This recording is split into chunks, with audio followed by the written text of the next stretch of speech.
Registre des appareils mobiles, RAM en sigle, mesdames et messieurs. Nous en parlons. Julie Sefou est déjà là. Bonjour Julie, ça va? Bonjour Dorcas, ça va très très bien. Il y a nos invités qui sont là aussi. Hein. Des génies en informatique et puis un génie en droit. N'est-ce pas? Des génies en tous informatique. des Congolais? Oui, tous Congolais, mais Ok. c'est ici qu'on prélève le RAM, Ok. n'est-ce pas? Donc aujourd'hui, on parle entre nous. Évidemment, si vous avez des expériences d'ailleurs, vous pourrez toujours les partager avec nous. Mais nous, on parle de nous. Bonjour Cédric Minga, ingénieur informaticien. Bonjour. Vous avez votre micro? Faites pas comme moi je suis autonome. Vous êtes aussi PDG de Génicel Technologies, ça veut dire quoi? Génicel Technologies veut dire premièrement la cellule géniale. Okay. Cette cellule géniale que nous avons chacun dans son cerveau. Okay. Et la cellule la plus géniale, c'est ça Génicel. Parce que Génicel, normalement, veut être en train de mettre certaines solutions qui sont des innovations dans le monde. Vous nous montrerez aussi comment RAM peut être génial, n'est-ce pas? Bienvenue. Alors, l'autre informaticien, c'est Damien Kaozi. Bonjour. Bonjour. Votre micro? Bienvenue chez nous. Merci. Vous êtes ainsi calé en informatique et avec vous, vous essayez de démontrer que le RAM, c'est d'abord l'espionnage en fait. Oui. Il y a l'aspect donné là-bas à l'intérieur. Ouais. Que ce soit la RAM de la mémoire ou le RAM du registre. Pour les autres, ils voient c'est le registre, mais nous, en tant qu'informaticiens, nous voyons l'aspect donné là-bas. Il y a la RAM et le RAM, rappelez-nous. Oui, parce que selon les explications, on a dit que le RAM, de quoi là-bas, c'est le registre d'identification des appareils mobiles. Oui, la définition de Dorcas tout à l'heure. Mais la RAM, c'est la RAM de l'ordinateur, la mémoire RAM. Ouais. Okay. Il y a la mémoire RAM et la mémoire ROM. Mais moi, en tant qu'informaticien, que ce soit la RAM, que ce soit le RAM, les deux, je vois l'aspect donné là-bas à l'intérieur. Ouais. C'est pourquoi, et là-bas, quand on parle des données, il y a la vie privée. Okay. Il y a la sécurité, il y a nos informations. Les données, ce ne sont pas les données, c'est ce que je suis en train de parler. C'est les données visuelles, c'est les données sonores, c'est les données, les messages, tout. C'est notre vie, c'est notre intimité, c'est pourquoi, tout. Oui. C'est pourquoi je voulais d'abord expliquer. Quand on parle des données directement, nous, informaticiens, nous voyons là-bas la base des données. Et quand on parle de la base des données, il y a un système d'information qui doit avoir ses objectifs. Et avant tout, je voulais expliquer le système, ce qui est un système. Un système, c'est l'ensemble des éléments en interaction poursuivant un objectif commun. Vous pouvez avoir, par exemple, il y a le système B1, c'est lui qui torchonne, il est l'élément du système. Le journaliste, il est l'élément du système. Tout le monde sait qu'il est en train de faire. Celles qui vous ont maquillé ce matin. Oui, même celui qui nous a... Tout le monde est un élément du système. Mais vous tous, vous poursuivez même objectif. Votre objectif, peut-être, c'est de diffuser les informations, de donner les informations. Mais chacun, c'est quoi? Ce sont les éléments du système. Quand on parle des données, je voulais encore expliquer la base des données, c'est quoi? La base des données, c'est l'ensemble des données archivées, c'est-à-dire stockées dans la mémoire, accessibles par l'ordinateur, simultanément en un temps opportun, qui obéit à 3 conditions: exhaustivité, non-redondance et la structure. Quand on parle du RAM, l'aspect RAM, pour moi, je vois déjà les données qui seront traitées là-bas. Et ces données-là, c'est le système. Quel est ce système? Quels sont les objectifs de ce système? Vous, votre objectif ici, l'objectif de votre système, c'est donner les informations. Alors, l'objectif du système RAM, c'est quel objectif? C'est pour bloquer mon téléphone qui serait peut-être volé. Lorsque je perds mon téléphone, directement je signale et eux ils vont bloquer, donc les voleurs n'auront pas accès. Non, mais il faut qu'on nous explique les objectifs. Christian et Mango, bonjour. Parce qu'on avait cru comprendre que c'était pour contrer la contrefaçon, n'est-ce pas? On allait repérer, Christian et Mango, oui, on allait repérer les mauvais téléphones, n'est-ce pas, des téléphones contrefaits et tout. Et puis à un autre moment, on a quand même envie de comprendre que dit le droit en passant. Oui, déjà, on ne sait pas si c'est une taxe, c'est un impôt, c'est tout ça. Oui, le débat sur le caractère, en fait, l'aspect fiscal du RAM, est-ce que c'est un impôt, est-ce que c'est une taxe? Parce que d'après ce qu'on apprend, c'est que le RAM est payé une fois l'an. Oui. Et il suffit d'être utilisateur d'un téléphone mobile. D'après ce que dit l'arrêté qui consacre le RAM, vous allez être imposable à... Je ne sais pas moi si on doit encore jusque-là continuer à penser que c'est une taxe. Mais en tout cas, pour ce qui est d'une taxe, c'est que lorsqu'on la paye, il faut qu'il y ait... quelque chose en contrepartie, un service que l'État vous rend en contrepartie. J'ose croire que si on devait parler de ces services-là, ça veut dire que si votre téléphone est volé, vous êtes sécurisé parce qu'on peut le désactiver. J'oserais encore croire que le service en contrepartie que vous bénéficiez, c'est que vous ne pouvez pas utiliser un téléphone contrefait. C'est parce que quand vous venez acheter votre téléphone, on vous assure que votre téléphone, c'est un original, comme nous disons avec nos expressions familières ici. Sauf que une taxe, on la paye à chaque fois qu'on vient être en contact avec ces services-là. Ceux qui payent le GoPass, ce n'est pas toute la population congolaise qui paye le GoPass, c'est seuls ceux qui voyagent. Déjà, on n'a pas retrouvé l'argent de GoPass. Bon, c'est encore que ça, mais ça, c'est une autre taxe dont nous entendons plus parler. C'est peut-être exorbitant. Mais ça, c'est une autre question. Alors, nous, ici, dès que vous avez le téléphone, parce que celui qui n'utilise pas le téléphone ne paye pas le RAM. Donc, ça remplit plus ou moins le critère d'une taxe. C'est autre aussi, comme on peut dire, vous n'utilisez pas un véhicule. Bon, en fait, vous utilisez un véhicule, mais vous n'êtes pas un chauffeur taxi. Or, les chauffeurs taxi payent la taxe parking. Ce qui fait que si mon véhicule n'est pas taxi, c'est-à-dire je ne fais pas un bénéfice là-dessus, je ne paye pas la taxe de parking. Mais si vous, normalement dans d'autres pays, dès que vous avez votre véhicule, vous allez payer les parkings partout où vous allez vous retrouver. Donc, si vous n'avez pas de véhicule, vous ne payez pas cette taxe-là.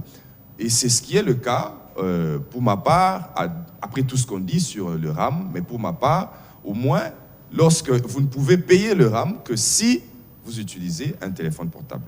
Le comble, c'est que vous la payez une fois l'an, d'après l'arrêté qu'il institue. Or, c'est seulement l'impôt qu'on paye une fois l'an. C'est pour ça que la vignette, on l'arrange dans le cadre des impôts. Parce qu'on la paye une fois l'an. Or, ici, le RAM, on vous dit que vous la payer juste pour que ça puisse identifier. Comme vient de le dire d'ailleurs l'informaticien, c'est l'article 1er de l'arrêté qui institue le RAM, qui vous dit que vous devez payer pour que ça puisse identifier votre code email et que par conséquent, vous n'allez plus, lorsque le téléphone est volé, on peut le localiser et le désactiver automatiquement. Mais si j'ai déjà payé pour avoir acheté le téléphone, automatiquement, j'ai payé le RAM. Alors pourquoi il faut me le faire payer chaque année? Parce que c'est ce qui est prévu. Et vous prenez comme vous voulez. Bon, ça encore, c'est une autre question. On va en arriver là. Mais deuxième aspect avec le RAM, c'est que on dit même pour ceux qui ont eu des téléphones avant le RAM, ils ont 24 mois pour se rattraper avec le paiement. Sinon, leurs téléphones vont être aussi désactivés. Un principe exceptionnel quand même. Exceptionnel, mais le problème qui se pose à ce niveau-là, c'est que lorsque vous me dites que j'ai 24 mois, dans 24 mois, je ne paye pas, le téléphone peut aussi s'abîmer. Donc celui-là, il ne paye pas. Celui-là, il ne paye pas. Je crois que c'est l'article 11 de ce texte-là. Donc il y a beaucoup de choses qui font que, en tout cas, le RAM, on ne sait pas définir sa nature juridique. Est-ce un impôt? Est-ce une taxe? Si c'est un impôt, on espère qu'avec l'invitation du ministre de tutelle à l'Assemblée nationale, parce que la semaine prochaine, finalement, ça devrait être possible, on donnera un peu plus d'éclairage. Alors, on arrive à vous, monsieur l'ingénieur Cédric Minga. Tout à l'heure, on a essayé de nous expliciter système. Ça ne rêvait plus de l'incantation comme avant avec Dorcas notamment. On a un peu compris. Maintenant, l'email, on en parle de plus en plus. Avant, on savait, tu pouvais taper sur ton téléphone selon la marque pour voir. Mais maintenant, c'est ça qui est mis en exergue. Bon, par rapport déjà à email, c'est un numéro d'identification que dispose chaque appareil électronique, même bien contrefait, sûr. Contrefait ou original dispose d'un email. Okay. Ici déjà, même quand on prend dans la définition du concept ou bien de l'objectivité du RAM, pour dire que le RAM est un registre d'appareils mobiles. Déjà par appareil mobile, nous voyons premièrement ce micro. C'est un appareil mobile. La caméra qui est utilisée, c'est un appareil mobile. Mon ordinateur portable, c'est un appareil mobile. Le téléphone cellulaire, c'est un appareil mobile. C'est-à-dire que si on est en train de vouloir dire que le RAM, sert par rapport au téléphone cellulaire, c'est que là, déjà, il y a déviation. Pourquoi? Parce que maintenant, c'est lui qui dispose d'un laptop. Comment va-t-il payer? Parce que le laptop aussi dispose d'un email. Tout équipement, même ce micro. Dispose... derrière la caméra devrait aussi payer. Oui. Même ce micro dispose d'un email. C'est vide devant le laptop. Là. Oui. Et maintenant, on dit on veut être en train de récupérer les emails. Faudrait payer pour avoir ton email? Non. Vous avez tous des smartphones. Vérifiez, on vous donne la procédure, vous allez avoir votre email. Et aussi maintenant, cet email qui est intégré.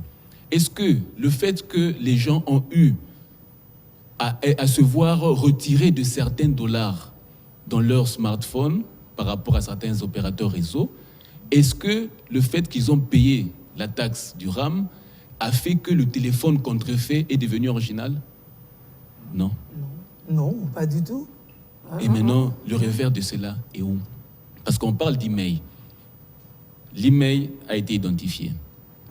Et ce même email qui pourra servir de pouvoir lutter contre le vol, se dit vol.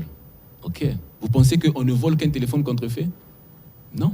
Non. Même un original peut être volé. Oui. On vole tout et puis on ne te le restitue pas. Voilà. Est-ce que RAM va commencer à nous restituer nos téléphones volés? Et quand vous irez maintenant au service RAM, vous arrivez au service RAM pour dire non, voilà, mon téléphone a été volé. Est-ce que vous êtes sûr que quand vous arriverez là-bas, on ne vous dira pas que non, ce téléphone, normalement, appartient à quelqu'un d'autre? Parce que qu'est-ce qui vous garantit que ce téléphone est enregistré sous votre nom? Parce que quand on veut attaquer l'utilisateur... Vous payez malgré tout, hein? Oui, mais malgré tout, vous êtes en train de devoir payer. Parce que quand vous voulez attaquer l'utilisateur par rapport à tous ces éléments de RAM et autres, c'est bon, c'est bien beau. Mais l'utilisateur final, qu'est-ce qu'il a à voir dessus? Parce qu'il a déjà dépensé son argent. Il faut premièrement s'attaquer au service que la RDC dispose de l'Office congolais de contrôle, l'OCC. Mais c'est le travail de l'OCC de pouvoir vérifier qu'est-ce qui est contrefait et qu'est-ce qui est original à partir des frontières. Et en fonction de ça, c'est quoi? C'est que je peux être là, je suis un commerçant. Je prends l'exemple de Génicel parce que Génicel est aussi une marque de fabrique. Nous avons eu à produire un des premiers prototypes aussi des smartphones et autres. Il n'est pas encore mis sur le marché, mais c'est encore en pleine étude. Dès que vous mettez enregistrez-le, hein, n'oubliez pas. Oui, effectivement.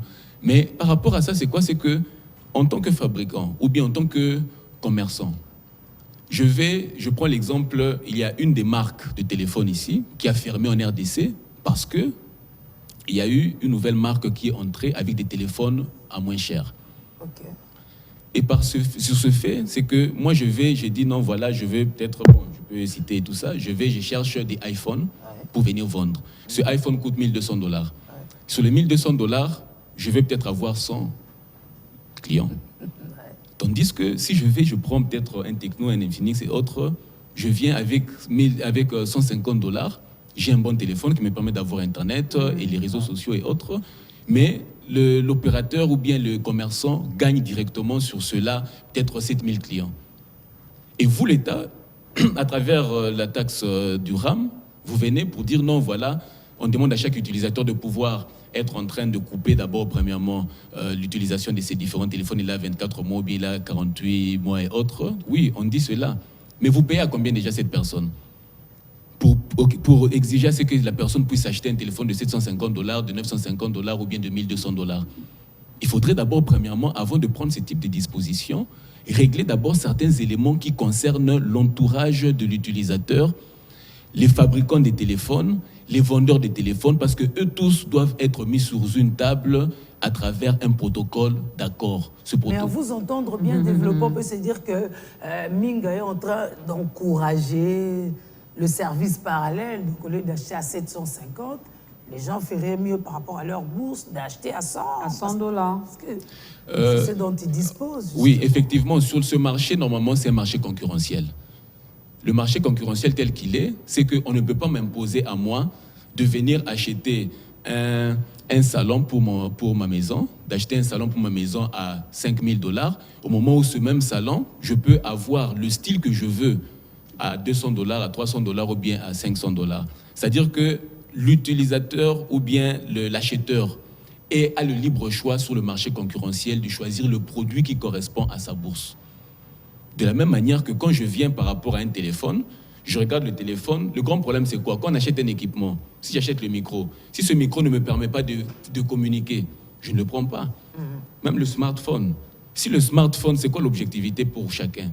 Un autre prend un téléphone alphanumérique, comme on les appelle, les téléphones qui n'ont pas accès à Internet et autres, sont des alphanumériques. Il achète ça, peut-être à 10 000 francs, à 15 000 francs, parce que lui, son objectivité, c'est quoi? Il n'a pas besoin de WhatsApp. Lui, c'est allô. Il a juste besoin de faire allô, na allô, comme on le dit. C'est-à-dire à cette personne, on ne va pas l'exiger de pouvoir aller chercher un téléphone qui a WhatsApp, parce que lui, il va faire quoi avec? Dans un village, tu vas faire quoi avec? Mais maintenant, c'est-à-dire que l'utilisateur a le libre choix de choisir le produit selon la qualité qu'il veut et aussi selon son pouvoir d'achat. Mais aussi, tu peux venir aussi devant un produit, tu regardes le produit. Ce produit, normalement, tu dis non, ce produit ne m'intéresse pas. Tu peux te désengager du produit. Même si tu sais que ce produit est contrefait, tu l'achètes parce que ta bourse te permet de pouvoir acheter ça. Tu sais que ce produit est contrefait. C'est-à-dire que cette responsabilité, elle relève juste de l'utilisateur ou de l'acheteur. Et après, maintenant, par rapport à ce qui concerne le suivi, même le service RAM, je ne sais pas si je suis déjà en train de devoir atteindre l'autre partie de l'émission, même le service RAM tel qu'il est, c'est un service qui est considéré comme étant un service genre les sociétés de sécurité. Par rapport aux sociétés de sécurité, c'est quoi? C'est qu'il y a le ministère de l'Intérieur qui est là, qui gère la police. Est-ce qu'on vous a autorisé à ce que dans toutes les maisons, on vous a exigé des policiers dans toutes les maisons? Non. Mais maintenant, toi, si tu te sens en insécurité, il y a le libre choix de pouvoir aller chercher maintenant un service de gardiennage qui peut être un service additionnel et optionnel. C'est-à-dire qu'on te donne le libre choix de choisir quel est le service de gardiennage que tu vas être en train de prendre pour que ça te permette maintenant de dire non, voilà, moi je suis sécurisé. C'est de la même manière que les téléphones. Le RAM qui est là, c'est pour juste être en train de sécuriser. C'est-à-dire que si moi je décide aujourd'hui que mon téléphone soit suivi, je peux dire non, je souscris au service RAM. Mais cette souscription ne va pas demander à ce qu'on oblige tout le monde de pouvoir souscrire parce qu'on n'a pas tous les mêmes besoins. On n'a pas tous les mêmes besoins par rapport à ça. Et aussi même par rapport au service RAM, l'État congolais, à travers la RPTC et aussi le ministère des PT&TIC, dans la loi sur les télécoms, sur laquelle j'ai aussi été consulté par rapport à cette révision et autres. Cette loi qui a été mise depuis 2018 sous l'époque de Kabila, mais par rapport à ça, il y avait beaucoup d'enjeux qui faisaient que cette loi n'était pas promulguée, mais elle a été promulguée juste le 25 novembre de 2020 par le président Félix Tshisekedi. Et sur cette loi, normalement, il est très bien mentionné que l'État congolais se désengage de certaines activités pour laisser place aux opérateurs privés. C'est très bien mentionné dessus. Parce qu'il y a beaucoup de différents types d'aléas, c'est très bien mentionné. C'est-à-dire que le service RAM tel qu'il est ne peut pas être un service institué par le ministère. Parce qu'aujourd'hui, c'est un marché concurrentiel. La loi télécom m'autorise, moi, ayant Génicel Technologies, de dire je fais aussi mon service comme le RAM. C'est un marché concurrentiel. Et quand je vais mettre le service comme le RAM, déjà, sur la même loi, on a enlevé le monopole à l'État. Même la SCPT, qui est la Poste et tout ça, n'a même plus le monopole. Pourquoi? Pour laisser place aux opérateurs privés. Alors si aujourd'hui, moi, j'invente aussi un système qui vient faire le monitoring des appareils et autres, c'est un marché concurrentiel, j'ai aussi le droit de lancer ça. Maintenant, quand je vais lancer ça, l'État qui doit me donner des autorisations est lui-même opérateur. Donc c'est ça que vous craignez? Oui, c'est ça aussi le grand problème. Vous, les opérateurs, les concurrents de l'État. Parce que la loi a été très bien définie dans sa révision pour dire que quand l'État congolais est en train de se mettre en concurrence, c'est une concurrence déloyale ça, en concurrence avec les opérateurs, parce que nous payons des taxes. Ces taxes que je suis en train de payer au niveau de l'État, il faudrait que je puisse avoir des marchés pour être en train de devoir parvenir à payer les taxes, mais si l'État récupère déjà tout. Si l'État lui-même est opérateur. Si l'État est lui-même opérateur, déjà, nos télécommunications aussi, eux-mêmes, ils sont dans des petits commerces. Ça me dérange aussi. Nous achetons les crédits. Moi, je me mets à la place de la population. Je suis ce matin le petit peuple là du coin. Vous me demandez de payer cette taxe. Hein? Le RAM est arrivé. Alors, déjà, on nous envoie le message. Voilà ce que tu nous dois. Si tu ne payes pas, tu fais quoi? On bloque tout. Tu ne peux même plus activer ni méga, ni activer les appels parce que tu es obligé d'abord de recharger les crédits, les unités dans ton téléphone. Les vendeurs du coin se plaignent parce que les télécommunications ont récupéré même le vente des unités. En moindre détail. Je donne mon cas, je n'achète plus les crédits au coin. Moi, je les fais par c'est toi qui tue, c'est toi qui tue tes frères qui vendent là en bilan. Non, parce que voilà, quand j'achète normalement, comment on appelle ça? Non seulement plus cher, mais ils récupèrent. Oui. Je suis allée me plaindre plusieurs fois, il n'y a pas de solution. D'où j'ai pris une résolution par rapport à moi. J'ai dit, ok, je n'achète plus, je vais commencer seulement à... Phone banking, si c'est faux. Donc, voilà. Pour contourner le RAM. Pour contourner le RAM. Mais ils ont su quand même récupérer. Je ne sais pas pourquoi. Alors, je viens à cette question.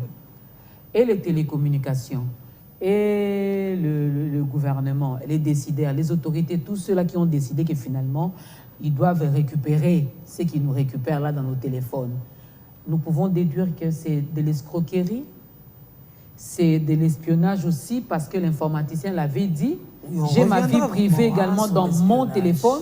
Je peux avoir mes photos d'intimité. Mon mari peut être en voyage loin de moi, il m'envoie des photos. Non, n'explique pas. Non, je vais vraiment expliquer parce que le citoyen congolais là, lui, quand il vient vous poser des questions, il vous explique. Si seulement je pouvais les faire en lingala, en Tsholuba, en Kikongo, en Swahili, en Kimongo, pour que les décideurs comprennent. Alors, vous nous escroquez, bon, c'est pas vous, hein, mais vous allez répondre parce que vous êtes informaticien et l'homme du droit est également là. Vous nous escroquez, vous nous espionnez, vous nous volez. Comment je peux déduire ça? Bon, on ne dira pas tout de suite que c'est du vol, de l'escroquerie ou c'est de l'espionnage.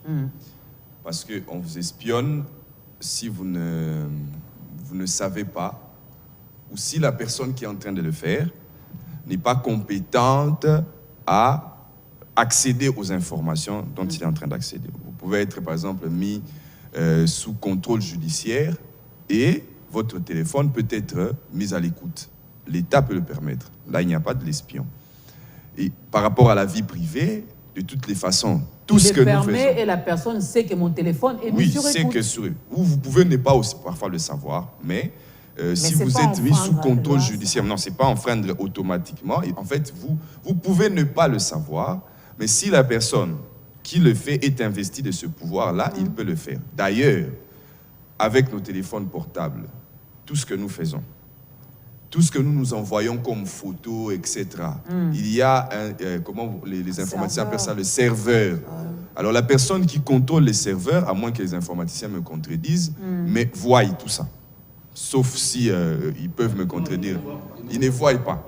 Mais en tout cas, je me rappelle encore que lorsqu'on a invité le créateur de Facebook ici au Sénat américain, un des sénateurs lui a posé une question. Vous avez dormi dans quel hôtel? Et il était surpris et il a dit au sénateur, mais qu'est-ce que ça a à voir avec mon invitation ici? Je ne suis pas là pour répondre de ça. Il dit, moi je suis sénateur, je peux savoir où vous avez dormi. Mais je ne l'ai pas fait. Parce que je suis investi de ce pouvoir-là, de savoir où est-ce que les citoyens se trouvent. Mais je ne peux pas le faire parce qu'on ne m'a pas investi de ce pouvoir-là. Mais toi, dans Facebook, tu sais étudier nos goûts sans nous demander notre autorisation. Donc, il lui a dit, voilà, tu te trouves à la place de la population aujourd'hui, que c'est un sénateur qui te demande où est-ce que tu as dormi, dans quel hôtel tu as dormi. Donc, l'espionnage, je veux dire que vous pouvez être mis sur écoute ou vous pouvez être sous contrôle judiciaire et qu'on vous dise que d'ailleurs, on vous dira que vous êtes sous contrôle judiciaire, mais on ne vous dira pas qu'est-ce qu'on fera exactement. Ok. Alors maintenant, est-ce que c'est du vol? Pour que ça puisse établir le vol, c'est subtiliser un bien à autrui sans son consentement. L'escroquerie, c'est lorsque vous utilisez des manœuvres pour amener quelqu'un jusqu'à ce que vous allez encore lui subtiliser quelque chose. Ça n'a pas fini avec vol, hein? Oui, c'est ça que j'en viens. Je vais d'abord donner des définitions pour qu'on puisse comprendre ça. Parce que nous, on n'a pas consenti à ça. Alors maintenant, la question du consentement, effectivement, est-ce que la population a consenti à cette taxe-là ou pas? Non. Lorsque l'État prend des mesures sur les impôts et les taxes, ce sont des mesures d'autorité. On ne vient pas en fait demander votre consentement directement, mais on suppose que vous l'avez déjà donné lorsque vous avez par exemple adopté la Constitution, une loi, parce que ce sont les législateurs qui l'ont fait. Donc, implicitement, on dit... Dans le contexte de cet Alors maintenant, dans le contexte de l'arrêté, qu'est-ce qui se passe? Nous avons passé un contrat avec qui lorsque j'achète ma SIM? J'ai passé le contrat avec l'opérateur de téléphonie mobile. Je n'ai pas passé le contrat avec l'État lorsque je viens acheter le téléphone. Là, au moment où je viens acheter, par exemple, nous payons la TV avec tout ce que nous consommons. Mais là, j'ai passé déjà le contrat avec l'État pour dire que lorsque je vais acheter tel bien, on m'a dit dans une loi que là, je serai en contact direct avec l'État. C'est comme ça que je paye la TVA. Mais lorsque je passe avec ma SIM, d'ailleurs, toutes les unités que nous achetons ici, il y a une taxe qui est prélevée. Oui. C'est le contrat prévu préalablement. Or, ici, lorsque moi j'ai passé mon contrat préalablement avec la société de téléphonie mobile, cette société-là ne m'a jamais dit que lorsque il y aura l'identification de ton téléphone, on va prélever dans les unités. Et ce qui est pire, c'est qu'on transforme les unités en monnaie. Je ne sais pas par quelle magie ça peut se faire, dans quelle banque ça peut se passer. Comment on peut tolérer ça? Parce que même pour faire la parité franc-congolais-dollar, vous allez dans une banque, on ne mélange jamais les comptes.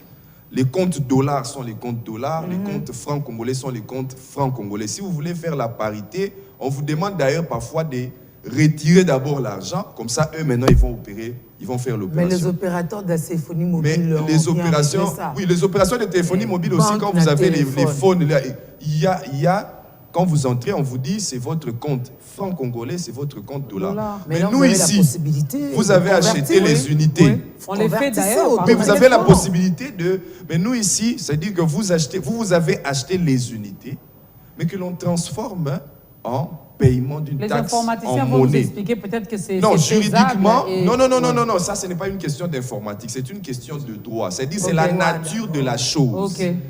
Que vous avez acheté, vous avez donné votre argent, pas pour payer la taxe. Vous avez donné votre argent pour acheter vos unités. Ça devient votre bien personnel. Mais c'est l'État qui vient soutirer dans votre bien personnel. Ce qui était déjà devenu à vous personnel, mais on vient. C'est ça qui est un peu... c'est ça l'obscurité qui tourne tout autour de cette taxe-là. En tout cas, sa modalité de prélèvement. Il fallait coller un verbe parmi les verbes que j'ai cités ici. Non, mais il a répondu. Il a répondu au vol, l'escroquerie et l'espionnage. Si jamais... maintenant, ici, je pense que on a vu le rapport de l'ODEP, parce que c'est en complicité avec les réseaux de téléphonie mobile, mais même les réseaux de téléphonie mobile ont réclamé que même le pourcentage qui leur était dû au prélèvement du RAM était trop sous-évalué. Il y a eu un protocole caché que nous ne savons pas. Voilà. Alors, pour que nos clients, nos partenaires ne réclament pas, mesdames et messieurs, nous laissons la place à la pub.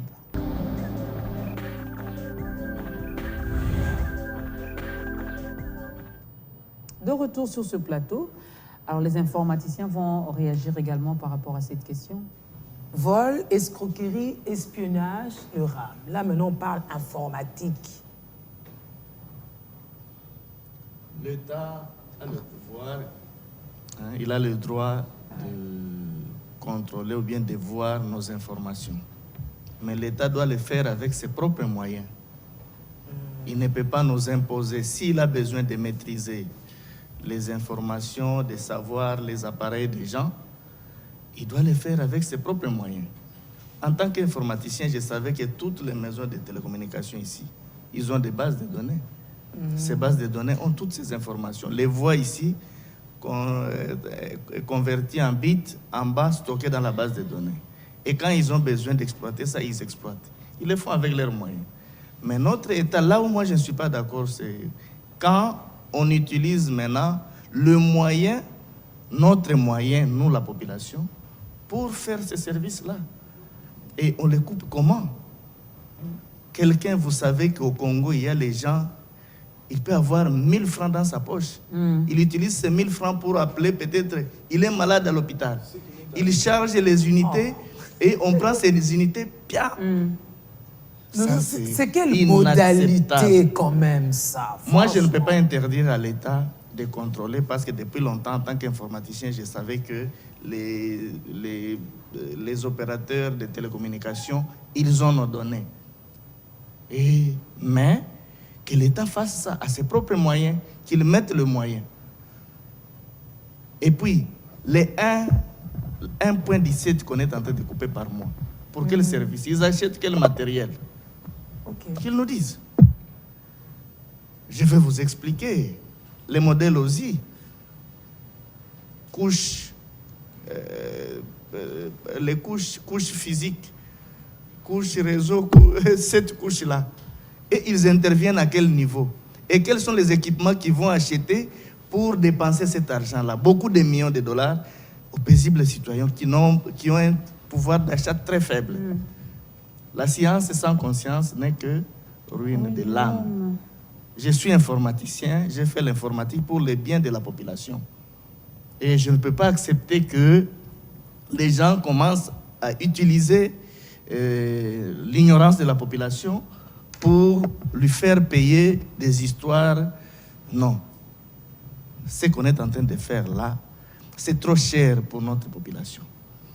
C'est trop cher. On pouvait aller à $1. Même $1, c'est trop.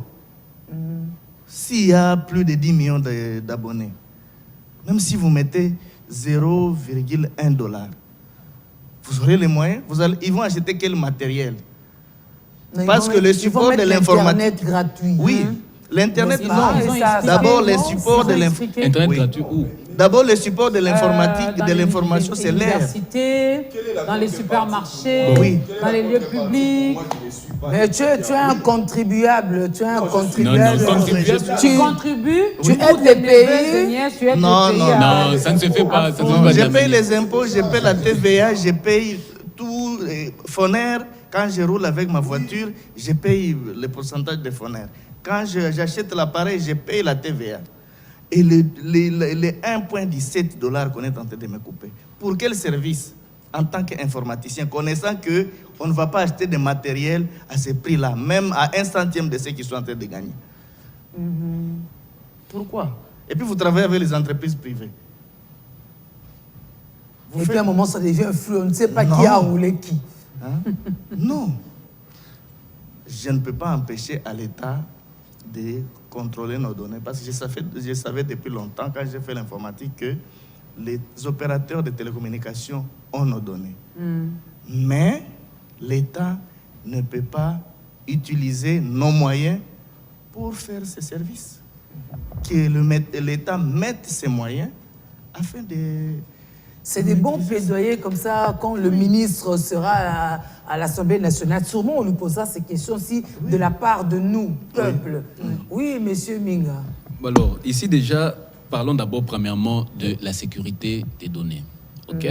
Ce qu'il faudrait savoir, c'est quoi?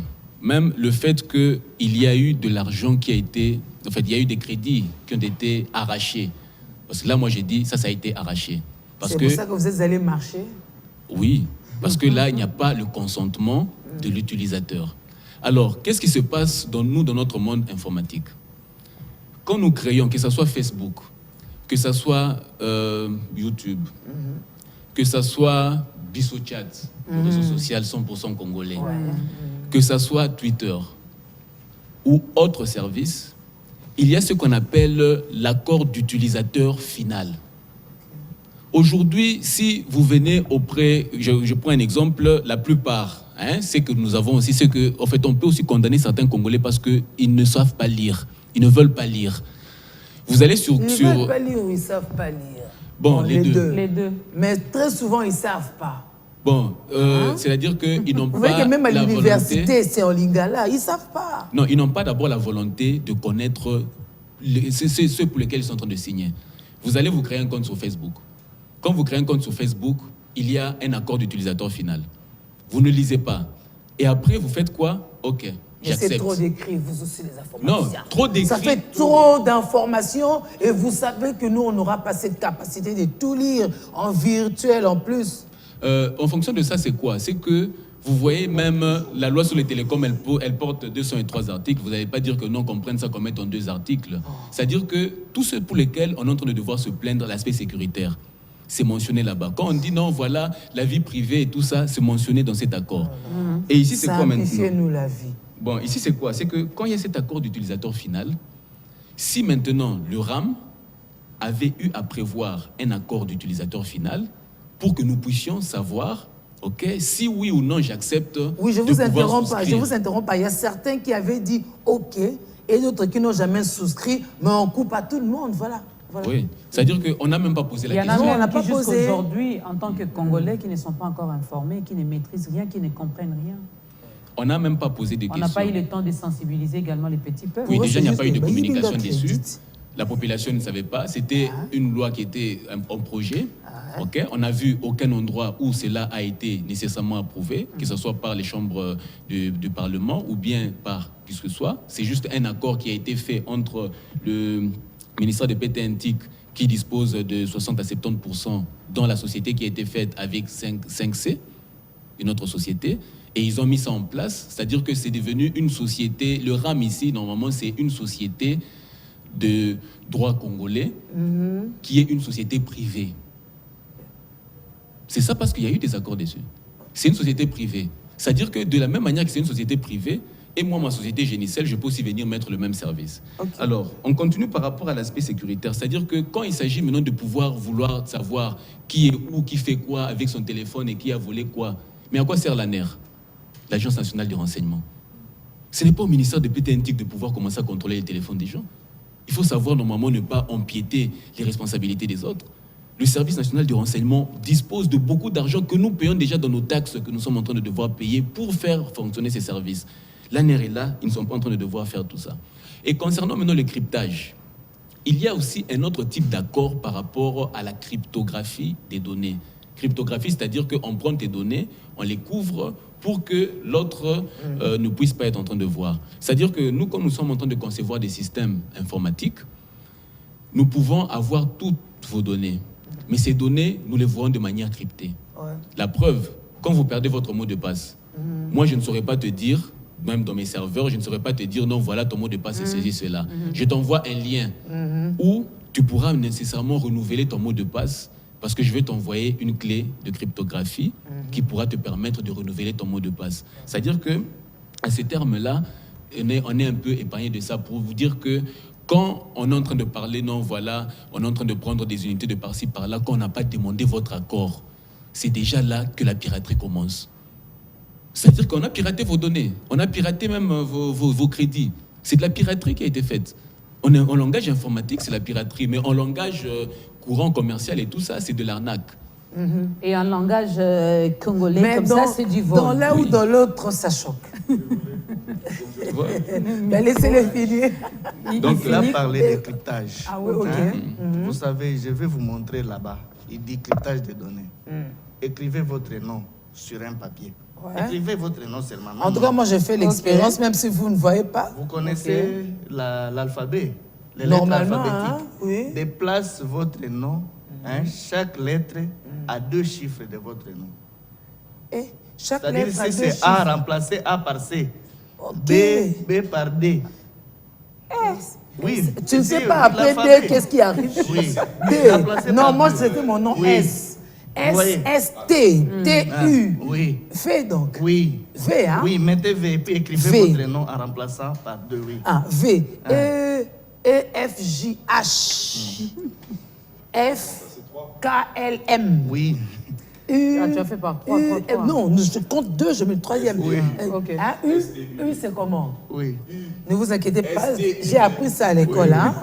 C'est quoi que tu mets? V, voilà. Vous voyez, votre nom est devenu quoi? Il ressemble à rien. C'est ça, vous avez crypté. Et c'est pour ça qu'il faut faire payer les millions au peuple congolais. Mais non, parce que je peux le faire moi-même. C'est-à-dire qu'il ne faut pas utiliser n'importe quel terme pour embrouiller les gens. Science sans conscience n'est que ruine de l'âme. Le cryptage n'est rien. Donc c'est vraiment ça ton nom? Oui. Tu vois maintenant, quand quelqu'un voit les noms là, il ne sait pas lire. Et c'est ça, cryptage des données. On doit payer beaucoup de millions de dollars. Pourquoi? Merci. Tu vois? Vraiment. Vraiment. J'aimerais, à l'intention des téléspectateurs, c'est à eux de juger si c'est une escroquerie ou un vol. Mais j'aimerais qu'on puisse lire l'article 6 de l'arrêté du 10 juin 2020 qui a institué le RAM. Le fameux article. L'article 6 dit ceci. Tout, je vais scander les mots. Tout nouvel utilisateur d'un appareil mobile. Nous sommes en 2010. Non, nous sommes en 2020. Ok, 20. Ah ouais. L'année passée, au mois de juin, le 10 juin. Ok. Alors, l'article 6 dit « Tout nouvel utilisateur d'un appareil mobile est tenu de vérifier le numéro e-mail de son appareil et de s'assurer que celui-ci est enregistré ou non bloqué en testant la certification de l'authenticité par la connectivité du dit appareil mobile à n'importe quel réseau de téléphonie mobile. Okay. On décortique en commençant par le commencement. On dit tout nouvel utilisateur. Moi, je suis le nouvel utilisateur de ce téléphone parce que je viens de l'acquérir il y a moins d'un mois. C'est pour ça que j'ai demandé 2010, juin. Non, je suis 2020. 2020. Moi, juin, je suis il y a moins d'un mois que j'utilise ce téléphone. C'est pour dire qu'il a acheté un nouvel appareil. Alors, je suis nouvel utilisateur. Merci beaucoup, il n'y a pas de souci. Je suis nouvel utilisateur. Et que on me dit que je dois vérifier si mon mon email est déjà enregistré, authentifié ou pas. Mais je dois le faire à l'aide de ma connectivité avec un réseau de téléphonie mobile. Mais je suis nouvel utilisateur de ce téléphone ici. D'abord, en tant que nouvel utilisateur de ce téléphone, je ne suis pas encore entré en contact avec alors que le téléphone, le email est indépendant de mon utilisateur de téléphone mobile. Je pose la question aux informaticiens. Okay. La SIM aussi a un email. Oui. Je pose la question aux informaticiens, aux techniciens. Est-ce que pour vérifier son email, il faut que le téléphone soit connecté au réseau de téléphonie mobile? Non. Non, ça je savais déjà la réponse parce que autrefois on nous montrait avec le téléphone Nokia. Dès que vous avez même 100 SIM, vous pouvez allumer, vous tapez le code, ça vous donne le résultat. Même avec les smartphones. Même avec les smartphones ici. Donc je n'ai pas besoin. Le téléphone est en mode allumage. Voilà. Okay, vous ne savez pas accéder au menu principal. C'est-à-dire qu'à partir de son BIOS, il y a le BIOS, c'est-à-dire que le système de démarrage du téléphone. Okay. Voilà. Il est possible de faire juste un certain code et puis avoir certains types d'informations. C'est la raison pour laquelle quand vous allez des fois à Beautour, on dit non, votre téléphone est bloqué. On peut être en train de devoir le déverrouiller. Le gars, il voit quand même. Oui, ce déverrouillage-là, normalement, se fait pas au niveau de la SIM. Non, c'est-à-dire que c'est même avant que le téléphone ne connaisse la SIM, il commence d'abord par démarrer parce que c'est comme même l'ordinateur. Exactement. L'ordinateur n'a pas de SIM. N'a pas de SIM. Donc, c'est déjà là le premier aspect, si on doit parler d'un vol, parce que le téléphone, pour détecter le code email, en tout cas, je pense que même on nous l'affiche derrière le téléphone là. Même dans les cartons. Même dans les cartons, on nous les met. Donc, je n'ai pas besoin d'être en contact avec ça, c'est de 1. De 2, là, je suis nouvel utilisateur, donc moi, je pense qu'en tant que nouvel utilisateur, si je devais contrôler ça, je devais le contrôler pas envers mon réseau de téléphonie mobile, mais je devais le contrôler envers celui qui me l'a vendu, pour que je puisse savoir s'il a eu ça par contrefaçon ou pas. Maintenant, où est-ce que cela maintenant se pose maintenant? Oui. Le téléphone, vous venez de l'avoir il y a combien de jours? Il y a moins de 30 jours. Il y a moins de 30 jours. Mais avec l'ancien téléphone, j'avais déjà payé. Ok. Il y a moins de 30 jours, vous venez d'acquérir votre téléphone. Oui. Maintenant, cette loi, vous dites qu'elle est de juin 2020. Alors, maintenant, depuis 2020, on a laissé les commerçants entrer avec des téléphones contrefaits. Et aujourd'hui, en 2021, aujourd'hui, maintenant en 2021, le même téléphone que eux ont interdit en 2020, il est toujours en train de circuler et en train de se vendre toujours. Et après, quand tu as acheté ça, directement, on te dit non, tu as autant de jours pour être en train de devoir. On dit il y a 20% des téléphones contrefaits en circulation. Maman, même s'il y a des téléphones contrefaits, par rapport à ces téléphones contrefaits, normalement, c'est quoi? C'est qu'un téléphone, déjà, moi, quand j'ai contacté les usines de fabrication, on dit, vous avez la possibilité de prendre 3 différents... comment je vais appeler ça? Il y a 3 versions. Ok. Sur les 3 versions, normalement, l'usine vous dit, écoutez, vous choisissez la qualité, les 3 qualités. C'est-à-dire que si tu veux un 100% original, si tu veux un moyen, ou bien si tu veux normalement... Si tu veux pour le Congo. Mais les tout sont originaux. Les tout ne sont pas contrefaits. Et je vous informe que même des sociétés, les plus grandes sociétés que vous voyez, sont en train de contrefaire volontairement leur téléphone pour que cela se vende à bon marché. Parce que, écoute, pour une population congolaise qui gagne normalement moins d'$1 par jour et tout ça, vous venez demander à quelqu'un de pouvoir acheter un téléphone qui coûte $1,200 et vous imposer. À la place de prendre vous achetez cash. Si quelqu'un veut acheter sa parcelle, il dit non, bon, moi je vais économiser pour ma parcelle. Non, on vient, on l'exige par rapport à telle ou telle autre taxe. Non, quand même. Tu vois, donc c'est des éléments en réalité qui ne passent pas dessus. Bonjour. Si le RAM, c'est l'enregistrement des appareils mobiles, mais comment se fait-il que le même téléphone qui a 2 cartes SIM de réseaux différents peut payer le RAM dans les 2 cartes SIM? 2 fois en plus. En tout cas, Elvire est sur sa soif. Répondez-lui. Répondez d'abord à Elvire. Cette histoire des RAM... n'est pas encore bien, c'est-à-dire ce n'est pas encore bien organisé. Je ne sais pas s'ils ont des informaticiens dans leurs équipes pour voir. Parce que normalement, ils devraient détecter à partir de l'adresse email que nous appelons terme informatique, c'est l'adresse MAC. Chaque appareil a son adresse MAC. Et quand vous envoyez l'information, il y a l'information de cette adresse MAC pour voir que c'est tel appareil qui a envoyé cette information.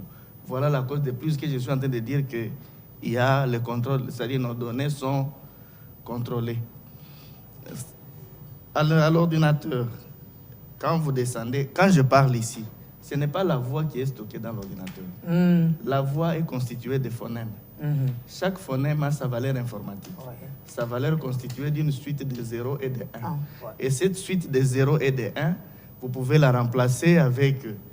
l'absence du courant et la présence du courant. Soit les ondes les ondes en bas c'est 0, en haut c'est 1. C'est comme ça, ce sont les ondes qui sont stockées dans l'appareil. Et quand vous allez, il y a un modèle OSI. Modèle OSI qui a 7 couches. Chaque couche a sa fonction. Couche 1, c'est la couche liaison. C'est pas la couche liaison. Oui, c'est-à-dire couche liaison. Il y a, quand vous envoyez des données là dans la machine, ce sont les ondes qui sont stockées. Ces ondes-là, on peut les représenter sous forme de 0 et de 1. Ces 0 et de 1, c'est ce qui circule dans la communication, les fibres, même dans les réseaux digitales, ce sont des ondes. C'est-à-dire ce sont des 0 et de 1, première couche physique. Après, ça marche et ça monte sur la couche liaison. Deuxième couche, liaison de données. La couche de liaison de données qui a 2 parties. La première partie, vous n'avez pas expliqué les 7 couches ici. Je me demande, est-ce que c'est... Non, c'est juste pour comprendre MAC. Adresse MAC, c'est-à-dire email. C'est au niveau de la deuxième. Aidez vraiment, parce que sa question, elle est précise. Oui. Dans son téléphone, il y a 2 SIM. Un seul appareil. Un seul appareil. Alors, ça rejoint ce que Mango disait. Parce qu'il faut se connecter au réseau de téléphonie mobile pour piquer. Ils n'ont pas encore maîtrisé à cet endroit-là. Nous allons normalement, s'ils avaient utilisé vraiment les informaticiens, ils devraient remarquer que telle personne a déjà payé. Voilà, ça, vraiment, quand ils ne sont pas en mesure de connaître que quelqu'un qui a 2 SIM, et il le coupe dans les 2 SIM, c'est-à-dire c'est une histoire bâclée. Ça, on va voir avec eux. Alors, il y a aussi celui-ci qui est au village. Hein. Il dit, nous ici, nous souffrons au village. Parfois, nous manquons des unités, des faibles réseaux qui ne nous permettent même pas de nous connecter à la 3G, n'est-ce pas, au 3G. À quoi sert le RAM alors? À quoi sert le smartphone pour payer ses taxes? Pensez aux pauvres. Sylvain Ilunga, province de la Lomami, ils sont nombreux dans ce cas. Alors, je vais vous faire rire aussi par un autre... Ça sera également votre conclusion, okay. M. Minga. Même si vous reviendrez, de toute façon, RAM, ça ne fait que commencer. Donc, en fait, il y a un gars en route qui est en train de dire, il dit, mais finalement, tu passes ici, c'est la RAM. C'est le RAM, il va dans une boutique, il dit, mais combien coûte l'œuf? Il dit qu'il a combien? Oh, autant. Il dit, c'est quoi yo? Kotoyo oleki RAM. Kotoyo liki mati. Koto so c'est mati. C'est quoi maintenant? Maintenant, basoso wana. Comme yo bota na césarienne, Tony ni pour les ça coûte plus cher. Donc, c'est une manière en fait. RAM à poisson. Ah oui. Ben oui. Donc ça, c'est quoi normalement? C'est que par rapport au monsieur qui est au village, hein, sincèrement, c'est quoi? Les taxes que nous sommes en train de payer. Même aujourd'hui, on dit par rapport au RAM, il y a des différentes dispositions qu'ils ont eu à prendre pour dire non, voilà, le RAM, normalement, c'est pour éviter la contrefaçon. Non seulement ça, pour aussi être en train de devoir créer d'autres types de ressources et tout ça. Le monsieur est là, il est dans son village, il n'a pas assez de ressources, il n'a rien. Pourtant, normalement, il fallait peut-être qu'on dise non, voilà, nous voulons être en train de devoir soutenir l'agriculture pour ce monsieur qui est au village, de sorte qu'il puisse avoir de quoi aussi venir et suivre les cours universitaires. Parce que ici, normalement, c'est quoi? C'est que sans la taxe en RDC, il est possible que chaque Congolais puisse être en train de bien vivre. Nous avons utilisé ce système de RAM. C'est un système qui a été copié. C'est déjà la contrefaçon. Parce que vous avez copié un système qui se passe à l'étranger, mais nous n'avons pas les mêmes ressources qu'eux. Nous, ici, nous avons toutes les différentes ressources. Même si vous voyez dans la Bible, dans la Genèse, prenez la description de Genèse. Le plus ancien ossement est trouvé en Afrique. Et parmi tous les pays africains, le pays qui est décrit comme le jardin d'Éden, c'est la RDC. Et c'est ça le jardin d'Éden. Et ici, normalement, avec toutes les ressources que nous avons, nous, la population, nous n'avons même pas besoin de payer même un sou pour les taxes, mais nous pouvons être en train de bien vivre. Maximisation des recettes, le budget est trop bas. La GECAMINE qui est là normalement, qui devrait être en train de générer 40% et autres, c'est toujours pas. Le contrat était léoné. Tristan et Mango pour chuter. Oui. Est-ce que nous avons le droit de porter plainte? C'est à vous cette question. Parce que nous avons des unités, au lieu qu'ils prennent dans nos unités, mais ils nous ont carrément bloqués. Bon, il faut d'abord que nous puissions signaler un premier élément, c'est que l'arrêté ministériel qui avait été pris, puisque c'est un document, lorsque nous allons devant la justice, nous saisissons la justice pour ce document-là, nous ne saisissons pas contre la personne qui l'a pris.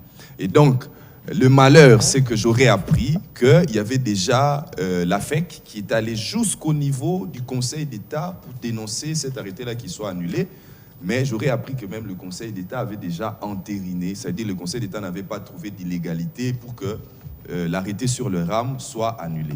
Mais maintenant, il faut que nous puissions suivre jusqu'au bout pour savoir s'il n'y a pas de détournement derrière cette histoire-là, parce que tout ce qu'on nous invente, que l'argent qu'on est en train de collecter pourrait servir à telle ou telle autre opération, en tout cas, il faut vérifier là-dessus. Et c'est à ce niveau-là que nous pouvons porter plainte, parce que si nous constatons qu'il y a une infraction, vous pouvez aller faire une dénonciation auprès du procureur. D'ailleurs, c'est que l'ODEP vient de faire, le parquet devait se saisir. Normalement, mais il ne l'a pas fait. Mais j'aimerais quand même, en 30 secondes, terminer à dire que je vois mon téléphone ici, je vois d'abord qu'il y a 2 comptes e-mail, 2 chiffres e-mail. Alors, on me demande de vérifier ça avec mon opérateur de téléphonie mobile. Oui. Mais même mon opérateur de téléphonie mobile ne m'a pas dit comment je peux vérifier ça. Mais je vois qu'il y a 2 numéros. Ceux qui ont les téléphones peuvent vérifier. J'ai vu un message qui circulait, comment vérifier. Oui, et enfin, en tout cas, le vol, je me permets d'utiliser maintenant l'expression. Oui, mais c'est important. Je dois d'abord vous marquer.